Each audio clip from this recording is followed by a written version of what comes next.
So today we're going to be talking about building culture. And before we start, I wanted to ask you guys, either put it in the chat or just shout it out. Like, how do you define culture? What are some ways we can define culture together? Feel free to put it in the chat or. Culture within a company or culture in general? Great question. Culture in general, because I do think that outside culture influences organizational culture as well. Mm-hmm. So let's talk about culture in general, but then feel free to define within organizational culture too. And we can talk about the different definitions, or if there are even different definitions. Awesome. Phnom says, culture is a collective understanding of how things work. Jamie, hi, you said culture is a way of life. All right, yeah. Cool, anybody else? Values and norms within a group. Cool, Ben, thank you. Awesome, guys. Okay, so getting into the definition of culture. I'm gonna fix my screen here. There's many different ways to define culture. Some different examples are culture is a consistent and observable pattern of behavior in organizations. So here it's talking about action and visible action.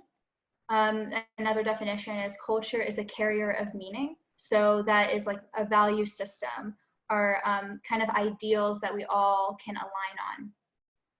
Another definition might be culture is an organization's immune system. So basically, how do you know if you're following the path, are you aligning with your value system? Are you bringing people in that are aligned with your organization? So it talks about hiring and selection and also making sure that we stay on track. That's another definition of culture. And then finally, culture, another definition is cultures are dynamic. They shift incrementally and consistently in response to external and internal changes. So here it's talking about the need for change as a part of culture, which is interesting because, the first definition is about consistency and the last definition is about dynamicness. So I think, I guess the kind of overall definition of culture is that it depends on the situation, and it kind of includes both the value system as well as the action. It has elements of consistency and elements of dynamicness. So I know that's kind of, if you guys want to look into reading a little bit more about culture, an article that I'll share this with you is a Harvard Business Review article. It talks about what is organizational culture and why do we care. It's a good reference just to see all the different definitions of culture and the way people perceive it. So why culture matters? Why does it matter to discuss it? So one, it communicates the vision and values both internally within your employees and who you bring on, your co-founders, and then externally, it communicates to your customers. This is what we stand for, and this is what we intend to do.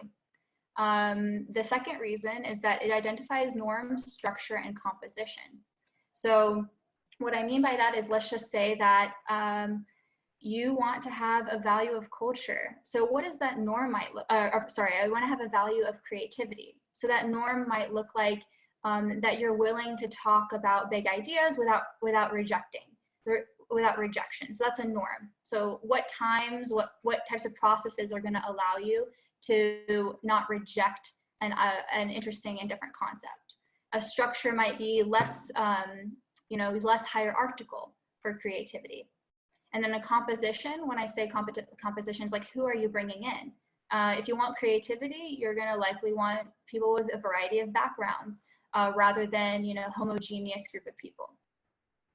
And then finally, discussing culture, when you state it out loud, it actually allows you to figure out what is necessary to change. It allows for adaptation and also inclusion of different ideas, because you make something that's culture is such a abstract concept, and you make it real just by even talking about it. So any questions so far? All right. So I'm actually going to send you guys a worksheet, and the worksheet is editable. So you'll be able to, so what I'm going to ask that you do, what we're going to do is we're actually going to go through and, let's see the comments here. Awesome. Thank you, Jamie. So what we're gonna do is actually identify our desired organizational culture as we continue to grow our companies. So what we're gonna start off with is we're gonna select 10 words that you and your co-founders value. So right now, you might not have your co-founders with you. Just go through the exercise yourself, and then you can bring the same exercise or just a discussion even to your co-founders. So let's go through. At the bottom of the document that I sent you, you'll be able to add in those words. It's on the first page. Just go in and start to select 10 words that you value when you look at this list. You can use the words for guidance. You can add words that are not on this list. So now what we're gonna do is we're gonna take your list of 10 and I want you to narrow those down to 5. Some questions to ask yourself are, do you see some of the words overlapping or hold similar meanings to you? So for example, honesty and trustworthiness as values might just come back down to one word, such as honesty. So I'm going to give you guys a few minutes to do that. And for Jaleel, I'm going to put the document that we're working on in the chat, and to catch you up, here you go. Oh. So to catch you up, Jaleel, we're going through culture, identifying our organizational cultures. And the first step that we've done so far, other than we went through the list on the document and we selected 10 words that hold value to us and our co-founders. And then now we're narrowing it down. And if you want to share too, I'd love to see your value. Feel free to put a value or two in the chat. We can kind of see what everybody else is like, what you all value. Oh, I like that. Nam said absurdity, accuracy, diversity, intuition, and punctuality. I like that. I like the absurdity one a lot. Did you want to expand on one of them? Sure, I can extend on absurdity. So I'm a designer and I run a design, architecture, and engineering firm. And I work with a lot of very serious people. And sometimes when you inject absurdity, it changes the mood of the room and everybody gets more creative immediately. So that's something, we started doing about a year ago and it's amazing. How do you guys inject absurdity into the room? What does that look like? So when we do brainstorming sessions together on a whiteboard, for example, for no reason, we'll just start putting something that makes zero sense on the board. Not only that, we actually developed the entire thing all the way as if it was a real concept. And then sometimes it stays all the way. Yeah, it's pretty cool. That's so cool. I really like that. Mm-hmm. Thank you for sharing. Yeah, we applied a lot of that in the school we designed recently. It's really fun. Oh, cool. Yeah, I know that you'd mentioned that was one of your projects. I'm excited to see the output of that. Oh yeah, you can see it online now. Oh, cool. Yeah, please share it. Add it in here if you don't mind.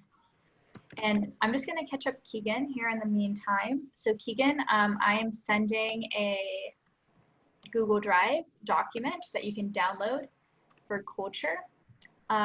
Essentially, it's a template for how you can at least initially start the conversation on defining culture or your organizational culture. All right, awesome guys. So I'm going to continue to move forward now. So we've selected 10 values that are important for our organization, for us and our co-founders, and we narrowed it down to 5. And now we're going to actually step back and we're going to ask ourselves, we're going to identify 10 experiences.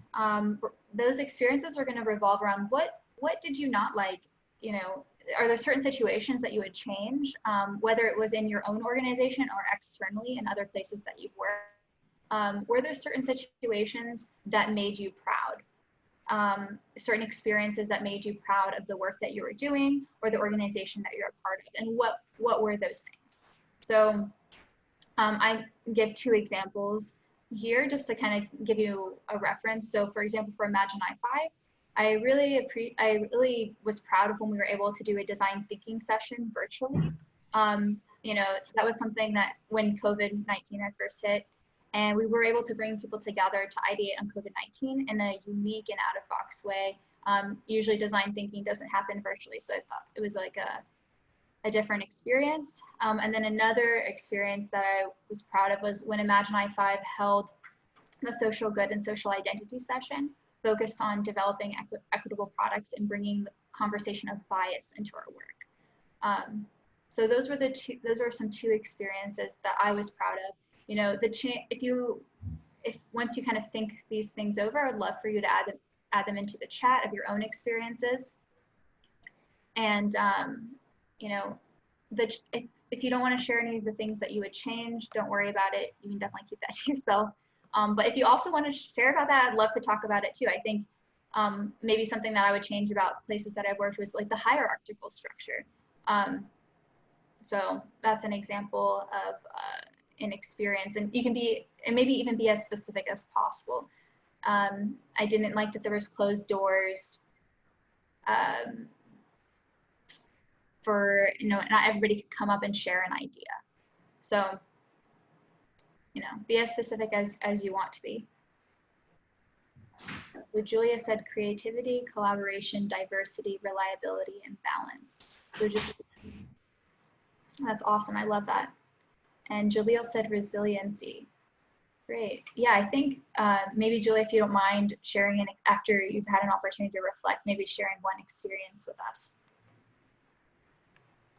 Yeah, so I picked these words because I have a creative design studio. And so I think all of these are really required to produce really good results. Just a lot of different feedback and having people from different backgrounds come together and think up a creative project is really important. I worked in a public relations agency and an advertising agency. And it's funny because just the layouts of the offices really changed the feel and like the collaboration between the individuals. The first agency was in Bangkok. And so it was funny, there's like Thai people on the left, European people on the right, and no one talked to each other. And there was very little collaboration between like the whole group. The second ad agency I worked in, everyone was in the same area and everyone was seeing each other, and just like the layout of the office really encouraged a lot more collaboration. And people were constantly moving around, so you'd sit next to someone different. And so I think like good diversity, but also helping everyone get to know each other and collaborate is huge. Thanks for that. Those examples are like, because like you can visually see that.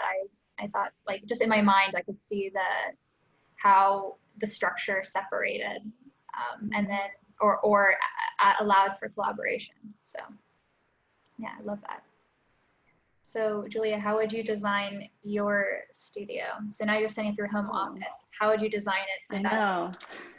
Now I don't have many people and I work alone.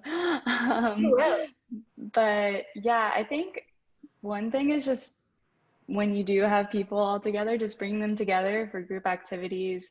A group lunch every day is huge. Just like give everyone the chance to collaborate, and that could be virtually too over meetings like this. But yeah, it's kind of hard now because I also work alone, but I have my first hire, so. Oh, awesome! That's exciting. Although I won't be with her in real life, we'll hang out over Zoom. That's cool. I like that, like a Zoom lunch or something, you know, and like not about work, just like chatting or something. Yeah. Yeah. Yeah, definitely. Awesome. All right, I'm gonna give you guys just one more minute here. Awesome, thanks Julio. Collaborate with user group, invite their feedback, choose best, then put together the concept design. I'm gonna have to ask you about that. So I would like to hear more about what you're thinking. I'm gonna keep going now, but I'll come back to you, Julio, okay? All right, so what we're gonna do is we're gonna reaffirm your selected values. So look back at your experiences. So for example, at IMAGINEi5, one of our values is play, and another value is positive doing. And so I looked at my experiences, and I was able to align that value with an experience. And even, so let's just say you picked something that you would like to change. It still is tied, it's probably tied to some sort of value that you'd identified to. So go back and let's reaffirm those selected values. And you can fill that out in the worksheet. So I'll give you about 2 minutes to do that. In the meantime, Julia, would you like to explain your comment, or like, can I go into detail on your comment? Alrighty, so now you've identified some experiences, you're able to match it up with your values. Now what we're gonna do is we're gonna identify the order of importance. So, you know, what do you you have, you know, 5 values that you've selected. You know, what order would you put them in? What I recommend looking at is the number of times certain experiences came up that represented that value. Sometimes what I've seen is like an increase in the number of times that value comes up is perhaps a higher order of importance. That it's not always the case, but that's just one way to look at it. So positive doing is my IMAGINEi5's first and priority, and then the second is play. It's kind of difficult to give it an order when you have multiple values that you attach to each other. For sure, definitely. You know what? They can. This is a place for you to come up. Maybe both. Maybe a lot of them are all ones, and that's okay too. I think it's like it's just an opportunity to see if one is perhaps more important, or because what can happen sometimes is perhaps in a situation you have conflicting values at that moment, and so how do you resolve that? Are they conflicting? It's just an opportunity to think about that, and then utilize the order of importance to as a tool for resolution.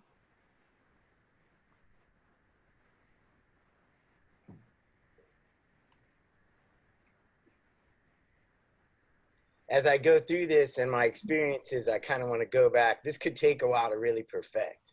For sure, definitely. Yeah, man, I go, wait a minute, honesty. Because there was once when I first started out that I wanted to find an attorney. I said, okay, I want to probably get a Black attorney, African-American attorney. Just because, you know, I was thinking, okay, maybe they'll be less likely to take advantage or whatever. And so I found somebody, was referred to somebody and seemed pretty good. And then I paid him all this money and he was doing stuff. And then I was just kind of, okay, he's going to do a good job. I was trusting him. And then I thought expecting, you know, he'd be honest and knowing that I'm, you know, paying him to do his job. And then turns out, you know, he was doing some, but then he missed the filing date. So, and I was not, I should have been more aware of what he's supposed to be doing, but I didn't know. That's the first time I applied for a patent. And anyway, so he missed the filing date, which put me back another whole year. I lost and ended up, you know, I fired him and found someone else, you know, someone awesome. But still, you know, I know now that, you know, I want someone that's going to, you know, be honest and sincere. And then also I'm going to stay on top. I don't like to stay on top of people, but I mean, I want to be at least aware of what they should be doing, not just trust them to be doing what they're supposed to be doing, you know, because it costs me. Yeah, so so one of them was honesty. I heard that a lot. And what was the other value? I'm not sure if I captured that. Well, I said sincerity. Like he would say to me, you know, yeah, you know, blah, blah, blah. And then I paid him like out 2,500, whatever it was, the money I paid him. And then that was just like, I was just nobody because he had these other big clients, I guess. I don't know. Gotcha. So okay. So I guess a value that you have is the people that you work with, you want to make sure that they're transparent and honest with you. So that's honest, yeah. Like, gotcha. You know, do your job and I shouldn't have to worry about you so much. I mean, I'll know what you're doing kind of, but just, you know, don't BS me. You know? Gotcha. Okay. Well, thank you for sharing that. Anybody else want to share an experience and tie it back to a value? Well, that was kind of me. I trust people a lot. I'm an empath, so I kind of trust and I'm, you know, expect people to be honest with me, and that sometimes you can't be that way, you know? Yeah, it's important, like who you bring in to work with you, for sure. Awesome. So now what we're going to do is we're actually going to define the value. So the interesting thing is, you know, one word can hold multiple meanings. So defining it really brings some clarity around what that looks like for you. So what is this whatever value word that you'd selected, what does that mean to you and your co-founders? So for example, I talked about the social good and social identity session that we held. The value is positive doing, and it was a high order. The definition for positive doing is action taking to contribute to communities that we and our entrepreneurs want to serve. So that's how we define it. Play is purposeful activity that gives freedom to explore social, there's a lot of things, social development. And from play arises creativity, imagination, and new possibilities. So that's how we define play. Think about how you would define it, whatever word you selected. And I would love to see, if you'd love to share it out loud, love to hear that, or add it into the chat. That'd be great. Awesome. So Vin said, accountability. He defines as taking ownership and responsibility for helping the people we serve. Awesome, I love that. And if you don't mind, Vin, could you also share perhaps an experience that might have been tied to accountability? Sure, yeah, so this is, I'm basing this on the last organization that I worked with, and they were kind of a intermediary between a few different partners in this ecosystem, and they are very passionate about serving people who are marginalized. And so a lot of decisions were made with that frame in mind of, yes, there are a lot of partners, stakeholders in this decision, but we are ultimately accountable to the beneficiaries of our work. So they come first. And that's kind of the experience that I connected to this. Awesome. Thanks for sharing that. Well, I like that. Accountability for sure is especially when we're doing social impact, super important. So Phnom says intuition. One of the 3 best tools to come up with highly creative yet tangible solutions. The other 2 are logic and personal experience. Ooh, I like that. Phnom, do you mind expanding?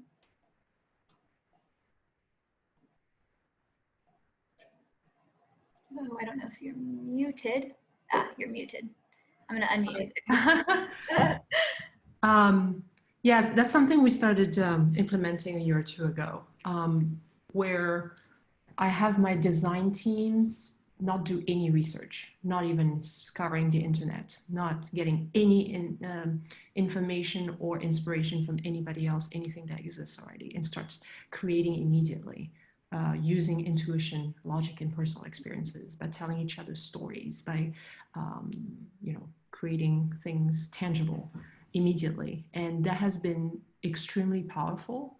And I've actually done a test on a big project where we did that on one silo, the creative silo, and then we had the research silo where we had a bunch of PhDs from different universities do the research. After 4 months of work, we ended up in the same place, but on one side you have design and the other side you just had papers. I love that. Oh, wow, that is really interesting to me. I guess along that, from both of those, papers and design, do you think that both are needed, like the words and the visuals, or do you think that visuals are very impactful?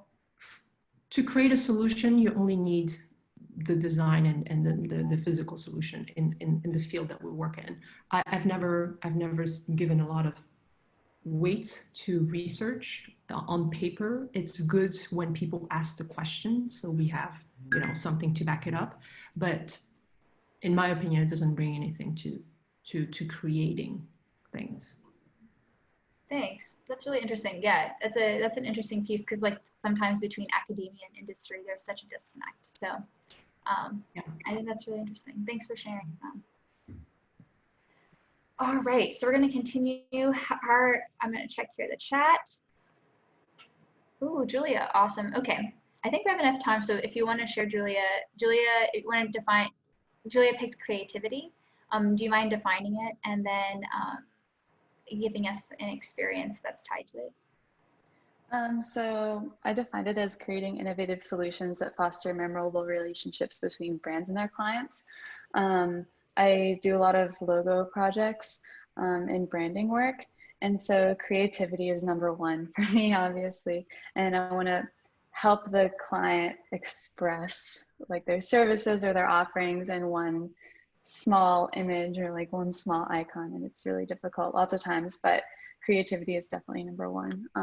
We want to be able to connect a company with their clients in a very small symbol that's memorable. And yeah. Awesome. Thank you, Julia. That is so cool. Yeah, I agree with you. It's tough to take like all these words and thoughts and like experiences and then make it into like one symbol that fully envelops all that. But I'm sure that I've actually looked at your website and you had like a lot of positive reviews. So I know that you're able to do that successfully. So that's awesome. You've been able to bring creativity to life. So we're going to continue to move forward here. The second part, what we're going to do is we're going to identify the norm, structure, and composition tied to the values that you've defined. So what does this all mean in your organization? Composition is going to give us the who. Who are you looking for that aligns with your value? You know, how are you going to structure your organization in order to meet that desired outcome? And what are the norms that you need to have in place in order to successfully accomplish what you intend to do? So an example for IMAGINEi5 is individuals that we look for, individuals who are independent in thought and take ownership, able to also not only learn and grow quickly, but also act quickly, cares and has knowledge about a specific social impact topic, which actually now I'm reflecting on a bit more because of Nam, she's like, you know, there's also a piece of intuition. So I'm like, I gotta probably add a piece there of that. Able to dedicate a certain amount of time per week, not yet determined. So that's a who. The how, you know, I had mentioned that not a big fan of hierarchical structure. So maybe something that I would look for is a egalitarian structure in our organization, but also that has a set decision-making process. So it's very clear how together we're going to make a decision to move forward. And then that's something that I would have to look into more to figure out how to create that structure. Then the what is a division of labor. You know, we're going to have a follow through on timelines, willing to admit limited perspective and gain feedback from others, constant communication, alignment, and coordination on activities. So those are the things that I would like to have within the organization in order to do the positive doing. So that's an example. So in the worksheet, I asked you to do it for each selected outcome, but you know, outside of this session, you know, now you're going to do it for each value, but outside of this session, I would actually like you all to take each of those who, how, what, and see if there's anything that's conflicting between the two. How can you resolve them? So like the way that for example, for positive doing, sometimes in order to be efficient, you need to have a hierarchical structure, but you know, another value was play.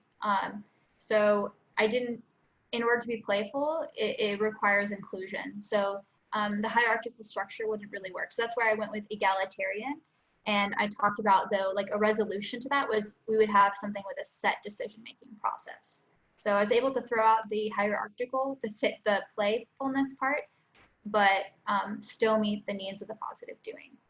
So that's something that outside of this session, I recommend you look into and work with your co-founders on that. I'm going to give you guys a few minutes now to fill out this section of the worksheet.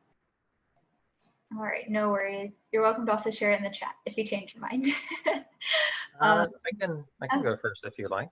Yeah, okay. Yeah, sounds good. Yeah, the E in phage stands for education. So I guess that's kind of a good knee-jerk response for what we're trying to do.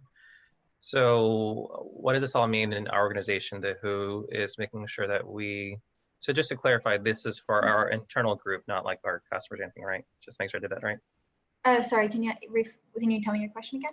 Yeah, so this is supposed to be internal towards our organization, not so much our customers or our target audience, right? Just to make That's sure. a great question.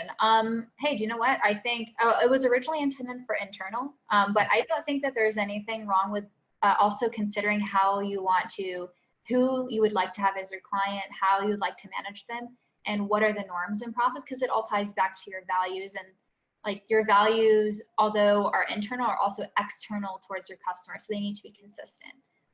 So do you know what? Both. Why not? I'll stick for, because it works for everyone, because, the entire reason we built Phage was to educate patients and caregivers, but we also use the same processes to educate internally and collaboratively. So who is anyone who is a stakeholder for a certain aspect of a project they're working on at Phage, and how to educate people about that project, and also how to educate why it's important down the stream for our users, hopefully. So that's kind of the dedicated who aspect. How is making sure that we don't blame individuals for the lack of knowledge transfer, but blame the process that doesn't help the education aspect to proliferate or to help share that knowledge transfer across different groups. So making sure that we have a relatively open and not negatively critiqued aspect to make sure people are comfortable in that education process. The what is kind of making sure that we are intentional educators as opposed to just I would say organic is kind of fun, but I think education should be intentional and not something that you happen into. Like you should really try to make this something built into your philosophies as opposed to things people pick up haphazardly if they're lucky. And why is because education is what helps everyone grow and help us develop a think tank as opposed to just being recipients of knowledge going forward. So I think that's why I chose education to start with. Would you mind if I summarize that so I can make sure that I follow? Thanks. So who are people that care about education? I would say, is that summarize that like, I guess, very short. Who cares to use education for a purpose, not just education itself? Okay, so who cares to use education for a purpose? How? I guess you have different groups, but you want to make sure that there's communication between those groups, and that knowledge is transferable and also open. And did I summarize that effectively? Okay. And then what, and can you repeat that one more time for me? Yeah, so the what of education is kind of the purpose for like that education should influence some sort of behavior now that you know something or that you don't know something to go look for that source. So that's the what driving somebody from a response of learning or not learning something. Okay, so the what is like it's if you don't know something, you take action to learn it, and that's like a norm. And then the why is because education helps us grow. Cool. Thank you for sharing that, Carlo. And thanks for letting me summarize it to like break it down. All right, so now the third part of our talk today is, I want to set a reminder that we need to continuously evaluate our culture and our values. So some questions to ask ourselves during continuous evaluation are like, what aspects of the norms do I appreciate and what would I change within my organization? What values and actions do not align? What are we inclusive in our culture? And why is being inclusive important for our company's growth? So these are questions, maybe every set period of time, let's just say like 6 months to a year, you again reevaluate, are we, the values that we say we're fulfilling, are we truly fulfilling them? And why or why not within that time? Do we still want to maintain that value? If so, what do we need to change internally or externally in our behavior? And then the inclusion is very important. Like, are we being inclusive in our culture? Why is it important for our company's growth? It's like bringing a reminder of like, okay, so who have I been bringing on board? Have they been very homogeneous to my own thought process? Are they able to, let's seek out somebody that can think differently, and why is that important? Just kind of bringing back an important topic of company growth, individual growth, and also just creating better product. So, I want to make sure that we highlight that culture is not set. Culture can be created again and again. So that's it for now. So if you guys want to reach out to us, we always do these workshops. We're also doing consulting. So reach out to us. We do engineering consulting and management consulting from ideation to product launch. We love doing research and reporting too, which Phnom, I think the intuition piece is really playing with my head. I'm evaluating that a lot. And then finally, we also do mentorship for any entrepreneurs and their teams.